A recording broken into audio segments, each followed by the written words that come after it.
Assalamualaikum warahmatullahi wabarakatuh. Berjumpa kembali dengan Bu Agus Beju Utami. Apa kabarnya anak-anakku kelas 6? Semoga tetap sehat dan masih semangat belajar dari rumah ya.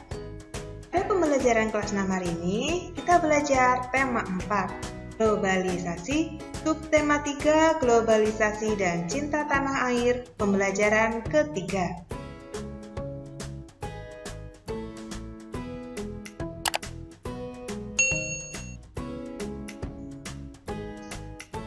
Fokus pembelajaran untuk hari ini yaitu muatan pelajaran bahasa Indonesia dan IPA.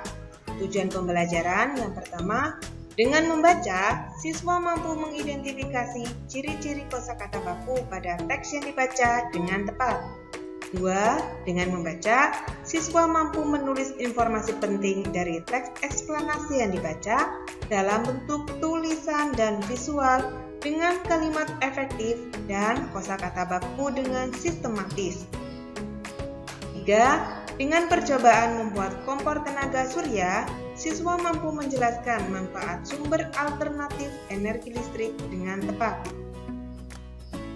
4. Dengan percobaan membuat kompor tenaga surya, siswa mampu menyajikan karya tentang cara melakukan penghematan energi dan usulan sumber alternatif energi listrik dengan mandiri. Anak-anak, pencaksilat adalah salah satu warisan budaya Nusantara yang telah mendunia. Ayo kita tunjukkan rasa cinta tanah air dengan mempelajari pencaksilat. Selanjutnya yaitu ayo membaca. Cermati teks eksplanasi berikut ini. Teknologi hijau di era globalisasi. Teknologi dan lingkungan merupakan dua hal penting dalam kegiatan manusia. Pada era globalisasi ini, kedua hal tersebut menjadi perhatian dan pembicaraan masyarakat dunia karena saling terkait dan menentukan keberlangsungan hidup manusia. Sadari atau tidak, kita sering mengabaikan masalah lingkungan.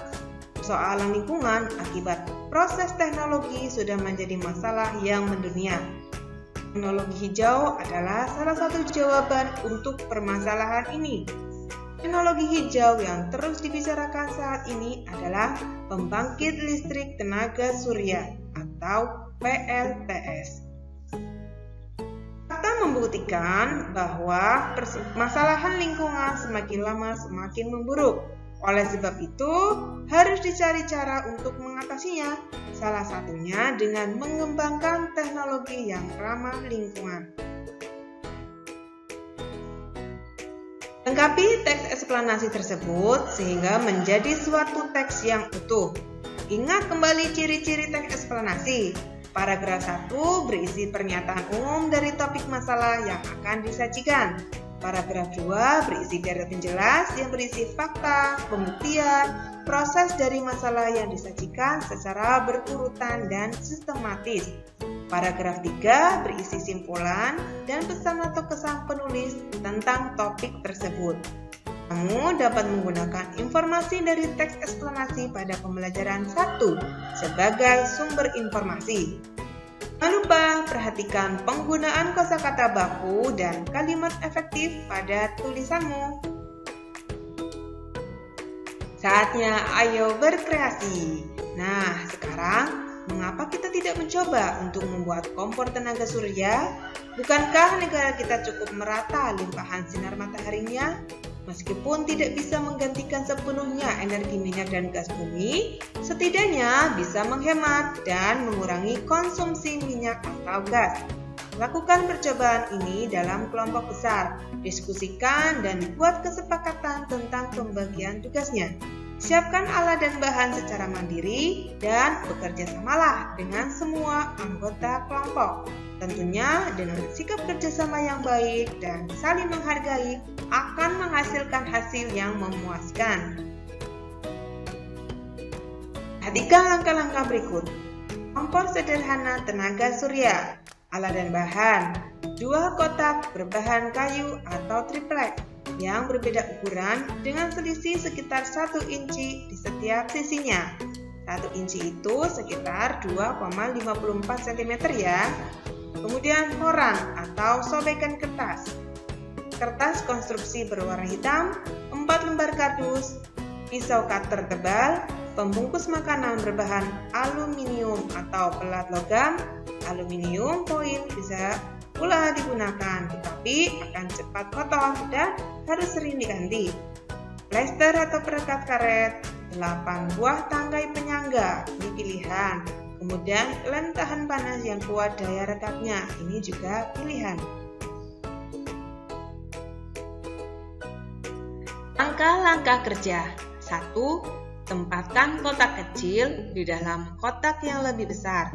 Isilah celah kosong di antara kedua kotak tersebut dengan sobekan kertas atau koran.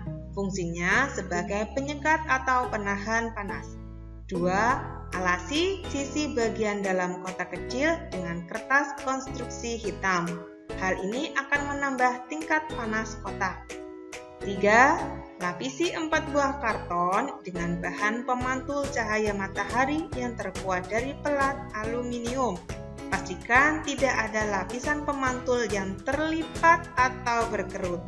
Beri plester atau perekat karet pada pinggir setiap pelat tersebut agar merekat dengan kuat pada karton. 4. Pasangkan setiap pelat memantul sinar surya tersebut pada setiap sisi bagian atas dari kotak dengan sudut kemiringan sekitar 45 derajat. 5. Gunakan tangkai penyangga di bagian bawah setiap pelat pemantul agar posisinya stabil.